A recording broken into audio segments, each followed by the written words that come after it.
Good morning everybody and welcome back.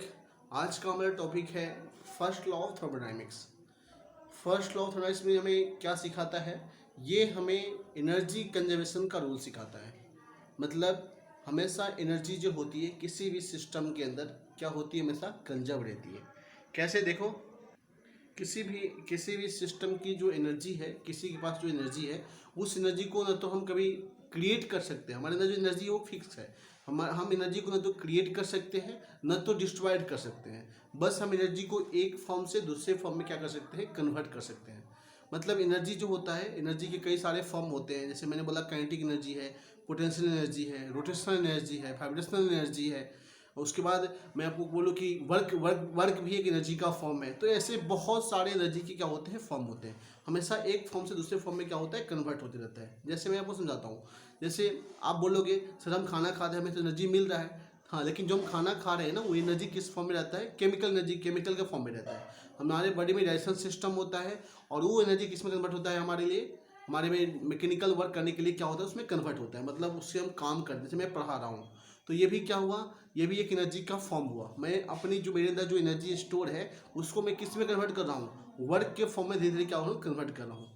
मतलब simple सा बात है कि फर्स्ट लॉ हमें सिखाता है कि एनर्जी को न तो हम क्रिएट कर सकते हैं और न ही डिस्ट्रॉयड कर सकते हैं। अगर आपके दिमाग में ये बात आ रहा है कि भाई सन से जो लाइट आ रही है वहाँ पे एनर्जी तो क्रिएट हो रही है, नहीं, वहाँ पे एनर्जी क्रिएट नहीं हो रही है। कैसे? जैसे मान लो सन के पास जो एनर्जी होता है, लाइट जो एनर्जी हमारे रेडिएशन के फॉर्म में आती है, वो कहाँ से आती है? हमको पता है कि सन के पास वहाँ पे एक रिएक्शन होता है जिसमें हाइड्रोजन के न्यूक्लियस मिल के हीलियम का न्यूक्लियस फॉर्म करते हैं।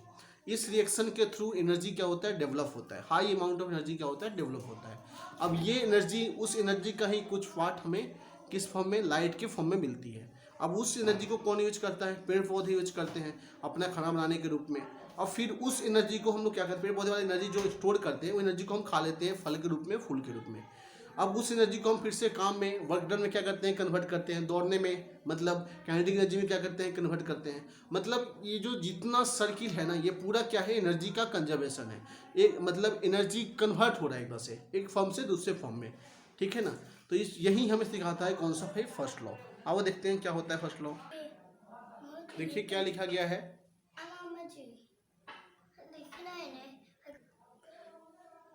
ये एनर्जी कंजर्वेशन का रूल लेता है। Energy neither be created nor be destroyed, it can only convert into one form to another form.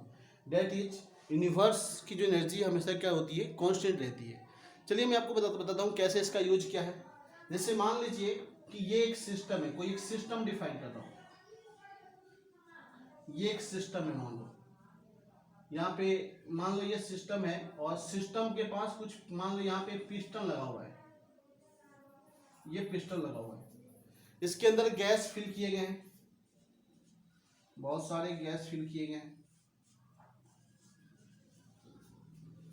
अब ये जो सिस्टम है, अब सिस्टम के पास जो एनर्जी होगी वो तो फिक्स रहेगी। अब मान लो मैं सिस्टम को कुछ एनर्जी सप्लाई कर रहा हूं। अब मैंने इसको कुछ क्यू हीट क्या कर दिया, क्यू हीट जो है, मैंने इसको एनर्जी क्या कर दिया, हीट के फॉर्म में सप्लाई कर दिया, मान लो। अब जब सिस्टम को जो हीट सप्लाई करोगे, एनर्जी दोगे, तो वो उस एनर्जी को दो फॉर्म में यूटिलाइज करता है। पहला, वर्क डन करने में। मतलब किसी भी सिस्टम को आप एनर्जी दे रहे हो, हीट दे रहे हो, तो उस हीट को या उस एनर्जी को दो फॉर्म में यूटिलाइज करेगा। पहला, वर्क डन करने में, वो आपके ऊपर वर्क डन करेगा। दूसरा, जो एनर्जी बच जाएगी, जिसको वर्क डन में कन्वर्ट नहीं कर पाएगा, वो यूज करेगा अपनी इंटरनल एनर्जी को इंक्रीज करने में। जैसे हम लोग खाना खाते हैं तो खाना खाने से हमें एनर्जी मिलती है। मान लो मैं भी एक सिस्टम हूँ, तो मेरे अंदर एनर्जी सप्लाई किया गया। अब उस खाना खाने वाले एनर्जी को मैं दो फॉर्म में यूज करूँगा। कौन कौन से फॉर्म भाई? पहला, वर्क डन करने में, जैसे मैं आपको पढ़ा रहा हूँ तो एक तरह से मैं आपके ऊपर वर्क डन कर रहा हूँ। दूसरा, जो एनर्जी मैं वर्क डन में कन्वर्ट नहीं कर पाया, वो एनर्जी हमारे अंदर, इंटरनल एनर्जी जो है, हमारे बॉडी की जो एनर्जी है, उसमें क्या हो जाएगी, स्टोर होती जाएगी फैट के रूप में। जैसे हम, आप देखते हो कि जो इंसान काम कम करता है, खाता ज़्यादा है, मतलब एनर्जी तो ले रहा है लेकिन वर्क में उसको कन्वर्ट नहीं कर रहा है, तो वो इंसान जल्दी ही मोटा हो जाता है। मोटा हो जाने का मतलब क्या हुआ, उसकी जितनी भी एनर्जी आ रही है, वो सारी एनर्जी क्या हो रही है, उसके बॉडी में इंटरनल एनर्जी फैट के रूप में क्या हो रही है, स्टोर हो रही है। सेम चीज़ यहाँ पे है। अगर मैं सिस्टम को, कोई सिस्टम है, इसको मैंने हीट सप्लाई किया, तो ये हीट क्या करेगा, दो फॉर्म में यूज करेगा। पहला वर्क डन करने में, तो चलो वर्क डन कराओ, वर्क डन करने में। दूसरा इंटरनल एनर्जी को इंक्रीज, मतलब जो हमने क्यू हीट सप्लाई किया तो वर्क डन करने में यूज करेगा, और दूसरा इंटरनल एनर्जी को इंक्रीज करने में यूज करेगा। तो Q equal to del E plus W. देखो ना, Q हीट जो हमने सप्लाई किया है, डेल ई मतलब उसकी इंटरनल एनर्जी इंक्रीमेंट हुई है, और W जो उसने वर्क डन किया है, मतलब हमने जो हीट सप्लाई किया उसने क्या कर दिया, उसके ऊपर हमें क्या किया, उसने वर्क डन सप्लाई किया, वर्क डन किया उसके बदले में। देखो, और थोड़ा सा अपने एनर्जी को क्या किया उसने, यूटिलाइज किया किसमें, इंक्रीमेंट करने में। अब हम क्या कर रहे हैं, साइन कन्वेंशन का यूज कर रहे हैं, यूजिंग साइन कन्वेंशन। बताओ साइन कन्वेंशन क्या सिखाता है, क्या सिखाता है कि सिस्टम को अगर आप कुछ भी सप्लाई करोगे तो उसकी साइन प्लस होगी, सिस्टम आपको सप्लाई करेगा तो उसकी साइन माइनस होगी। हमने क्यू हीट सप्लाई किया है तो क्यू कैसा होगा भाई, प्लस में होगा। सिस्टम का इंटरनल एनर्जी इंक्रीमेंट में कुछ यूज हुआ है, इंक्रीमेंट हुआ है, तो बताओ इंक्रीमेंट का मतलब क्या होता है, फाइनल माइनस इनिशियल करोगे तो डेल ई जो आएगा वो चेंज ही होगा इंटरनल एनर्जी, ये भी कैसा होगा, प्लस में आएगा। वर्क डन सिस्टम ने आपको सप्लाई किया है, क्योंकि आप जब हीट दोगे सिस्टम आपको क्या करेगा, वर्क डन देगा। तो बताओ इस बार W कैसा होगा भाई, माइनस में होगा। तो बताओ इस फॉर्मूले को आगे अरेंज करो तो क्या आ जाएगा, डेल ई इजकल टू क्या आ गया, Q प्लस डब्ल्यू। ये जो फॉर्मूला आया del E equal to Q plus W, ये कौन सा, इसको ही बोलते हैं first law equation, first law equation. किसका फर्स्ट लॉ भाई, थर्मोडायनेमिक्स का। आई बात समझ में।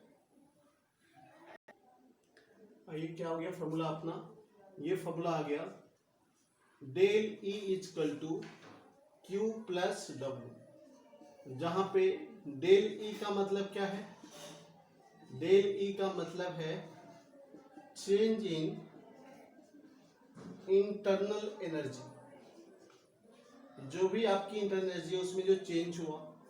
Q जो है ये आपको जो आप हीट है, Q का मतलब यहाँ पे हीट है, W जो है ये है वर्क डन, वर्क डन। तो जब भी फर्स्ट लॉ के ऊपर फॉर्मूला आएगा तो इसी का यूज करना, del E equal to Q plus W. चलिए एक चीज और बता दूं कि ये डेल ई जो है ये Q प्लस, हमने यहाँ पे क्या लिया है, हम सिस्टम को हीट सप्लाई किए हैं तो सिस्टम ने हमें वर्क डन करके दिया है। तो इस बार जो वर्क डन हुआ, वर्क डन क्या होता है, P इंटू डेल V होता है। तो यहाँ पे P कौन सा लोगे भाई, P एक्सटर्नल लोगे, तो P external into del V लोगे। आई बात समझ में। तो बताओ, देखिए अगर मैं बात करूं, यही फर्स्ट लॉ का फॉर्मूला था कि del equal to Q plus W. अब मैं बात करूं अगर वॉल्यूम कांस्टेंट हो, अगर मैं बात करूं एट कांस्टेंट वॉल्यूम पे बात करूं, वॉल्यूम का कांस्टेंट होने का मतलब बताओ, डेल V का वैल्यू क्या हो जाएगा, जीरो के इक्वल हो जाएगा, क्योंकि वॉल्यूम क्या है अपनी कांस्टेंट है, तो चेंज इन वॉल्यूम क्या हो जाएगी, जीरो के इक्वल हो जाएगी। तो बताओ P external to del V, किसी नंबर में अगर जीरो से मल्टीप्लाई करो तो उसकी वैल्यू भी क्या होती है, जीरो की इक्वल होती है। तो बताओ वर्क डन भी क्या हो जाएगा, जीरो हो जाएगा। यहाँ पे देखिए, तो बताओ del E equal to Q minus P external, मान लो एक्सपेंशन लिया है मैंने, और वॉल्यूम डेल V की वैल्यू क्या हो गई, जीरो। तो बताओ इससे क्या आ गया, del E equal to Q आ गया।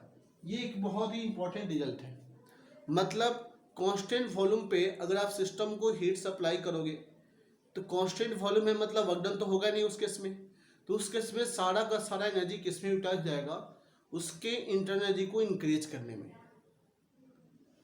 मतलब जैसे एग्जांपल बता दूं आपको, जैसे मान लो कोई इंसान है जो सिर्फ खाता है और सोता है, कोई काम नहीं करता, मतलब वो अपनी एनर्जी तो ले रहा है, हम लोग क्यू तो लेने से हीट तो नहीं ले सकते, हम लोग क्या ले रहे हैं, एनर्जी ले रहे हैं खाना के फॉर्म में, तो एनर्जी तो ले रहा है लेकिन उस एनर्जी का यूटिलाइजेशन वर्क डन करने में वो नहीं कर रहा है। तो सारा एनर्जी किस में स्टोर होगा, उसकी एनर्जी को इंक्रीज करने में। मतलब इंसान जल्द और ज़्यादा मोटा हो जाएगा, बहुत ज़्यादा फैटी हो जाएगा इंसान वो। आई बात समझ में। एक बात ध्यान रखना कि कांस्टेंट वॉल्यूम पे जो भी हीट एक्सचेंज होता है वो हमेशा होता है equal to change in internal energy के। मतलब वॉल्यूम कांस्टेंट आप हीट दोगे ना तो सिस्टम का इंटरनल एनर्जी बढ़ जाएगा, जितना आप हीट दोगे उतना से बढ़ जाएगा। अगर वॉल्यूम कांस्टेंट है, सिस्टम आपको हीट दे रहा है, मतलब क्यू कैसा है, निगेटिव है। यहाँ पे देखो सिस्टम आपको हिट दिया मतलब क्यू निगेटिव, तो बताओ डेल ई भी क्या हो जाएगा, निगेटिव हो जाएगा। मतलब सिस्टम का इंटर एनर्जी क्या करेगा, डिक्रीज कर जाएगा। जितना आपको हीट सप्लाई करेगा कांस्टेंट वॉल्यूम पे उतना से डिक्रीज कर जाएगा। आ रही बात समझ में, कैसे बोल रहा हूँ? देखो ये मैंने बात लिखा है कि heat exchange at constant volume is always equal to change in internal energy. जो भी हीट एक्सचेंज होगा वो उसके लिए कौन रिस्पॉन्सिबल होगा, इंटरनल एनर्जी में चेंज रिस्पॉन्सिबल होगा। आप हीट दोगे तो एनर्जी बढ़ेगा, उतना से इंक्रीज कर जाएगा। अगर सिस्टम आपको हीट दे रहा है कांस्टेंट वॉल्यूम पे तो उतना से क्या होगा, घट जाएगा। एक चीज़ मैं और बताना चाहता हूँ, हालांकि ये चीज़ इंथैल्पी का है, हम लोग आगे आगे फिर से पढ़ेंगे, लेकिन एक चीज़ से काफ़ी सिमिलर है इसलिए मैं यहाँ बताना चाह रहा हूँ। देखो एक फॉर्मूला होता है इंथैल्पी का, del H equal to del U plus del P भी। देखो इसको आगे हम कह सकते हैं, इसको हम लिख सकते हैं यहाँ पे डेल यू, एक बार प्रेशर कांस्टेंट वॉल्यूम में चेंज, एक बार वॉल्यूम कांस्टेंट प्रेशर में चेंज। देखो यहाँ पे अगर मैं बात करूँ, ये हो गया किसका फॉर्मूला, डेल एच का। ये होता है, मैं बताऊँगा कहाँ से आता है, आगे पढ़ूंगा। अगर मैं बात करूँ कि यहाँ पे अगर मैं ले लूँ कांस्टेंट प्रेशर कर लूँ, अगर कांस्टेंट में प्रेशर कर लूँ तो बताओ उससे क्या होगा। जैसे कांस्टेंट प्रेशर करूँगा तो डेल पी की जो वैल्यू होगी वो जीरो के इक्वल हो जाएगी। तो देखो जीरो में किसी नंबर से मल्टीप्लाई करो तो ये पूरा टर्म क्या हो जाएगा, जीरो हो जाएगा। तो देखो यहाँ पे क्या हो जाएगा, क्या बचेगा इस इक्वेशन से, del H equal to del U plus P into del V हो जाएगा। देखो अब बताओ डेल यू का मतलब क्या होता है, यहाँ पे इसको चाहो तो इंटरनल एनर्जी को हम ई से भी रिप्रेजेंट करते हैं, यू से भी रिप्रेजेंट करते हैं, जिसको हम चाहें तो डेल ई भी लिख सकते हैं। अब समझ में आ रही है, मतलब change internal energy plus work done. बताओ ये किसके इक्वल होता है, मैंने बताया था किसी भी सिस्टम में अगर आप हीट दोगे तो वो दो फॉर्म में यूज करेगा, पहला चेंज इन इंटरनल एनर्जी में यूज करेगा और दूसरा वर्क डन करने में यूज करेगा। मतलब इन दोनों टर्म को मैं मिला दूं, ये दोनों टर्म किसके इक्वल हो गया, हीट जो हमने सप्लाई किया उसके इक्वल हो जाएगा। मतलब डेल एच जो है किसके इक्वल हो गया, क्यू के इक्वल हो गया। मतलब ध्यान रखना, जब कांस्टेंट प्रेशर पे जब भी आप सिस्टम में हीट सप्लाई करोगे तो जितना आप हीट सप्लाई करोगे क्यू प्लस होगा तो डेल एच भी क्या आएगा, प्लस आएगा, उसके इक्वल आएगा। मतलब उसकी इंथैल्पी जो है उतना ही से क्या हो जाएगी, इंक्रीज कर जाएगी। अगर सिस्टम आपको हीट सप्लाई कर रहा है क्यू माइनस में है तो डेल एच भी क्या हो जाएगा, माइनस में हो जाएगा। जितना आपने हीट सप्लाई की, जितना सिस्टम आपको हीट सप्लाई किया है उसकी इंथैल्पी उतना से क्या होगी, डिक्रीज कर जाएगी। कंडीशन क्या है भाई, कांस्टेंट प्रेशर। दोनों में काफ़ी सिमिलरिटी है। देखिए कि कांस्टेंट प्रेशर पे जो हीट एक्सचेंज होता है किसके इक्वल होता है, चेंज इन इंथैल्पी के, और कांस्टेंट वॉल्यूम पे जो होता है किसके इक्वल होता है, चेंज इन इंटरनल एनर्जी के। ये फॉर्मूले इस चीज़ को ध्यान से देखिए। देखिए हीट एक्सचेंज कांस्टेंट प्रेशर पे किया तो किसके इक्वल हो गया, डेल एच के इक्वल हो गया। वही हीट एक्सचेंज कांस्टेंट वॉल्यूम पे किया तो किसके इक्वल हो गया, चेंज इन एनर्जी के इक्वल हो गया। ये रिजल्ट हमेशा याद रखिएगा। ये जो मैंने जो डब्बा बनाया है ना मैंने, ये 5 स्टार डब्बा है जो बहुत ज़्यादा यूज में आएगा आपको थर्मोडायनामिक्स में। चलिए अब क्वेश्चन करते हैं फर्स्ट रो के ऊपर। तो वॉल्यूम कहाँ से कहाँ से चेंज हो रहा है, 23 से 15 लीटर तक, ठीक है ना। एज्यूमिंग कांस्टेंट एक्सटर्नल प्रेशर, मतलब जो एक्सपेंशन हो रहा है उसका जो एक्सटर्नल प्रेशर है, एक्सपेंशन जिसके अगेंस्ट काम कर रहा है वो कितना है, 1.4 atm है। पहला पूछा है how much work is done on the surrounding, कितना वर्क डन हुआ। तो बताओ वर्क डन का फॉर्मूला क्या होता है, पहले प्लस हुआ कि माइनस होगा, एक्सपेंशन हो रहा है तो माइनस होगा, किसके अगेंस्ट हो रहा है तो पी एक्सटर्नल के इंटू डेल वी करो। बताओ पी एक्सटर्नल कितना है, लिख रहे हो माइनस में 1.4, वॉल्यूम में चेंज कितने का हो गया तो आप 23 माइनस 15 कर दो, मल्टीप्लाई करो 1.4 इंटू 8 आ गया, इसको मल्टीप्लाई करोगे तो आ गया 11 माइनस में 11.2 लीटर एटीएम। लेकिन अगर आपको वर्क डन जूल में चाहिए तो जूल में कैसे निकालेंगे, 11.2 मल्टीप्लाई कर देंगे इसमें 101.3 से, क्योंकि 1 लीटर एटीएम, क्योंकि 1 लीटर एटीएम इक्वल टू क्या होता है, 101.3 जूल होता है। तो इसको मल्टीप्लाई कर देंगे, फिर जो वैल्यू आएगा वही अपना क्या हो जाएगा, आंसर हो जाएगा। किसमें भाई, जूल के टर्म में, ये उतना जूल हो जाएगा। आई बात समझ में। दूसरा पार्ट देखो इसका, what is the change in internal energy. चलो पहले कैलकुलेट कर लो इसका कितना आ रहा है जूल के टर्म में, वैल्यू निकाल। देखिए हम निकाल चुके, वर्क डन निकाल चुके हैं। अब हमें क्या चाहिए, हमें चाहिए चेंज इन एनर्जी निकालिए। बताओ डेल ई इक्वल टू क्या होता है, क्यू प्लस डब्ल्यू, यही तो फॉर्मूला होता है। हमें चेंज इन एनर्जी निकालना है डेल ई। क्यू कितना है भाई, 800 है, जूल के टर्म में, वर्क डन भी हम लोग निकाल चुके हैं किसके टर्म में, जूल के टर्म में।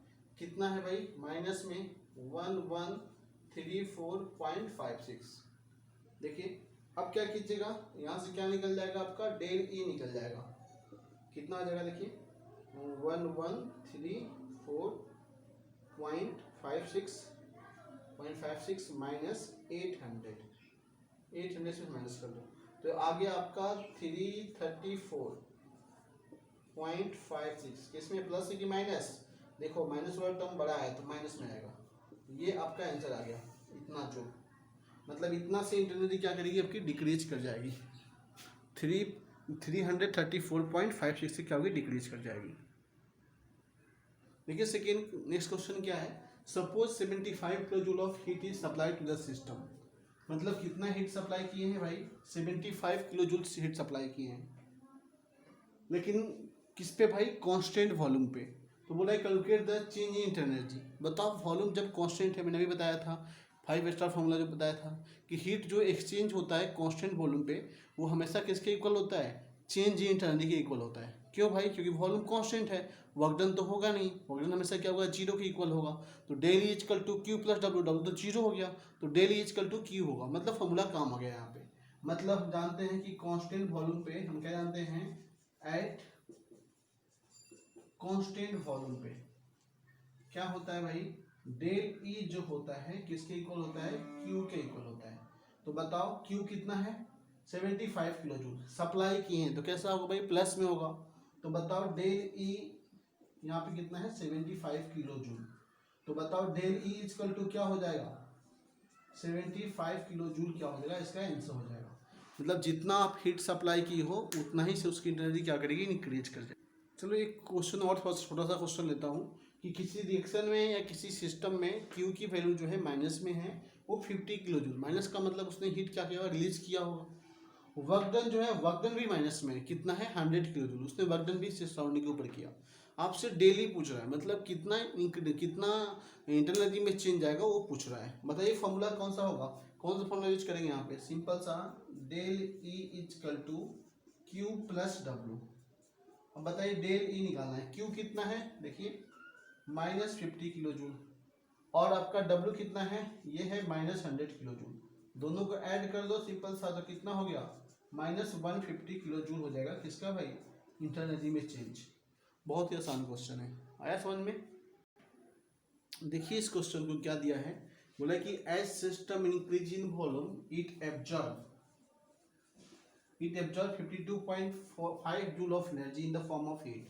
मतलब उसने हीट जो एब्जॉर्ब किया है, सिस्टम ने एब्जॉर्ब किया है। तो बताओ सिस्टम को जब हीट कोई चीज सिस्टम लेता है तो क्या होता है, प्लस, देता है तो क्या होता है माइनस। ये कैसा होगा, प्लस में होगा कितना, 52.5 जूल।